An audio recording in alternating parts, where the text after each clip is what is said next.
Let's now welcome Prime Minister here. Greetings, honorable judges and fellow debaters. We agree that environmental movements should take more radical actions in the fight against climate change. Because lots of people won't listen to us good, so we need to take a more extreme way. Also, it's more efficient, so it won't take too long and we can fight against climate change quickly. For example, Greenpeace bombed the factory and it worked. And also,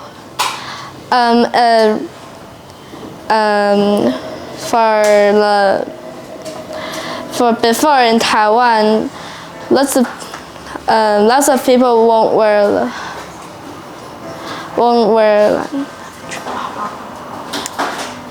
To sum up, I think environmental movements should take more radical actions in the fight against climate change. It's a good idea because it's more quick and more efficient. Thank you. Alright, thank you, Prime Minister. Let's now welcome your opposition. 你就随便写他的缺点，不是你全部抄。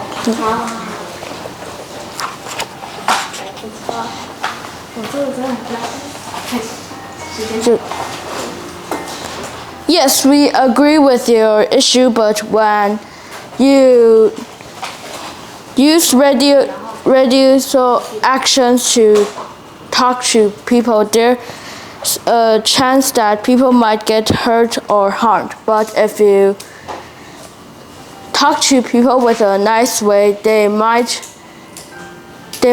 be changed. For example, if you said that, give me a bottle of water or I will punch your face, he will be hurt and ashamed.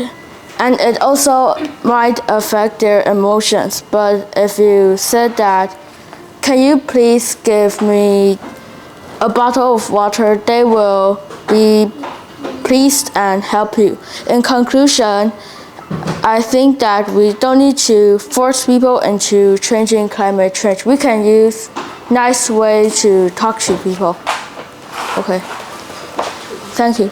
Okay.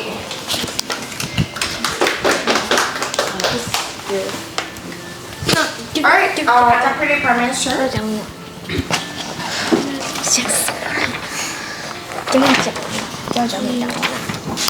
But argument, support your partner, clear the motion. Go ahead, Deputy Prime Minister. Okay. But yes, okay. Has anyone ever listened to like what you said, like talk in a nice way? Did anyone listen? No. They didn't answer it. They didn't listen to it.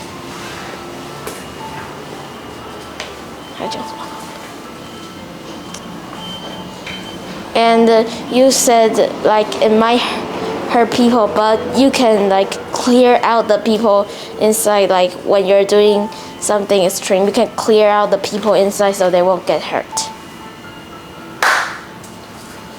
POI. What? You said we talk it nice, people won't hear, but if you force them to do, and it's very radical, he won't hear too. They will just feel scared and afraid. Yeah, but have you ever listened to a teacher when they talk nicely? Yes. Oh, no conversation. Go ahead.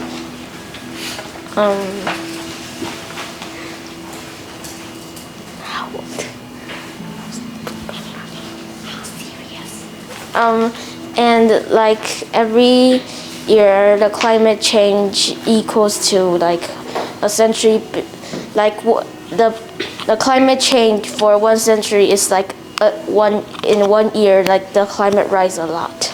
So if we don't take action fast enough, the earth will like the sea will rise to like a level, and then like everything will be ruined. Thank you.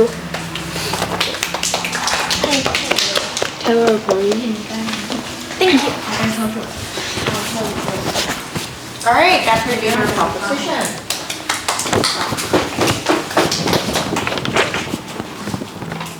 Oh, is it recording?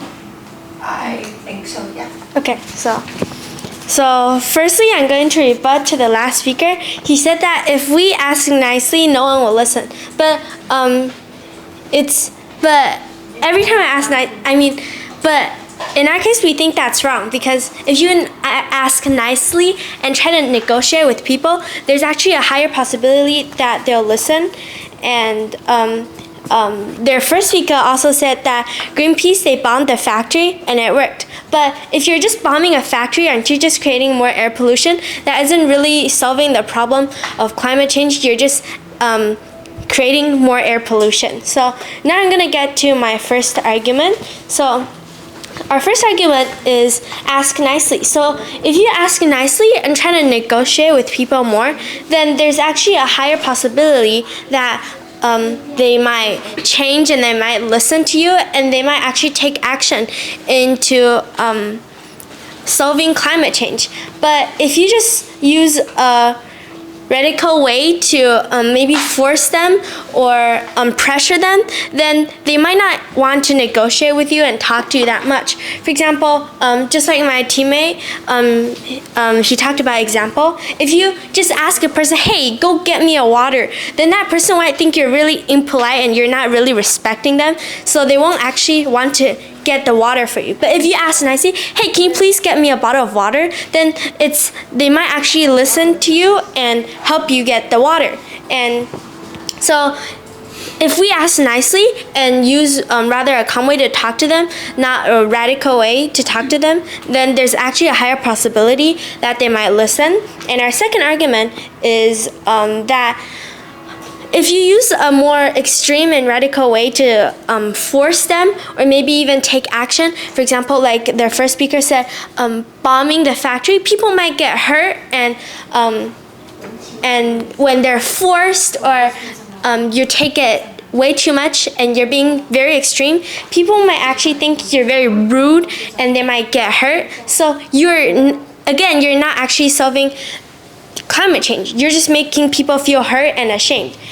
And thirdly, so like you just said, if you're just forcing people to do things and not really asking them in a nice way, you're actually starting a war, not really solving the problem. If you want to negotiate with them, you need to talk in a nice and polite way and respect others so they respect you and you can solve climate change together. So in that way, we think that we think that you shouldn't use a radical way to solve climate change. Thank you. Okay. All right, thank you, Dr. for your proposition. Next time, welcome Dr. Whitney. Okay, everyone, I'm the government whip, and firstly, I would like to rebut the last speaker. She said that if you really ask nicely, they might agree and help us, right? But that's not what we are talking about. We're not talking about real life. We're talking about the world. Do you think if you ask nicely to a factory, for example, do you think they will stop polluting? Do you think they will ever keep going for money?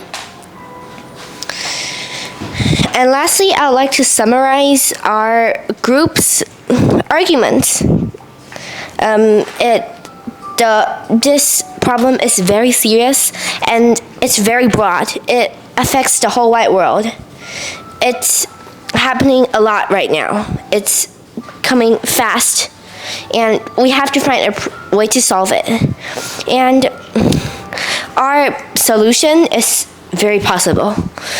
Even though once you go in, you're not able to take a step back. It's irreversible. But so is climate change. And not a lot of people are able to, they won't listen to you. The governments, the factories, they won't listen to you. And yes. How can you make sure that they won't listen to us if we ask nicely and try to negotiate with them? Because we are just citizens. I know this is biased, but it's a factory. They're aiming for money, economy raise. It's very important. They won't just give, lots of companies are selfish. They just want more and more money.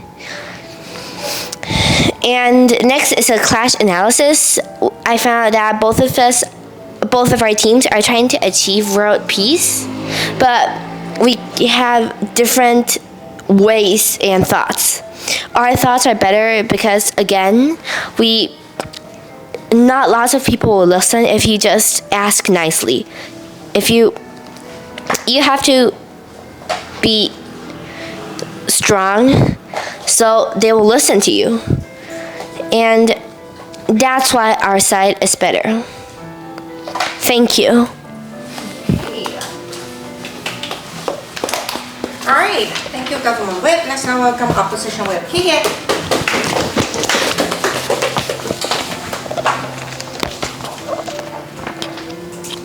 Leslie, firstly, I'm going to rebuttal from the last speaker of the pro side. Leslie, they didn't maintain their exact solution for the issue, which is climate change.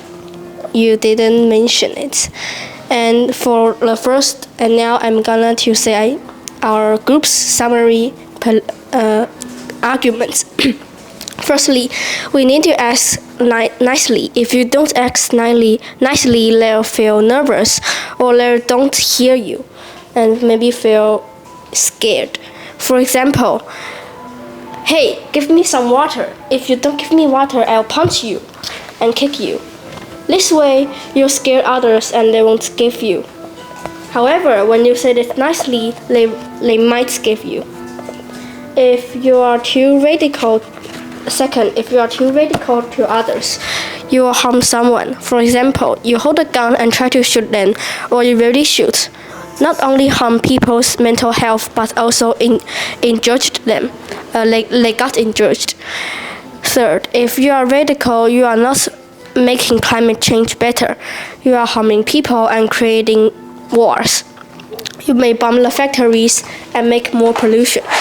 In conclusion, our point is better because radio makers might make people injured and even make wars. Because of this, please vote for our counter side. Thank you. All right. Wow, thank you guys. Thank you.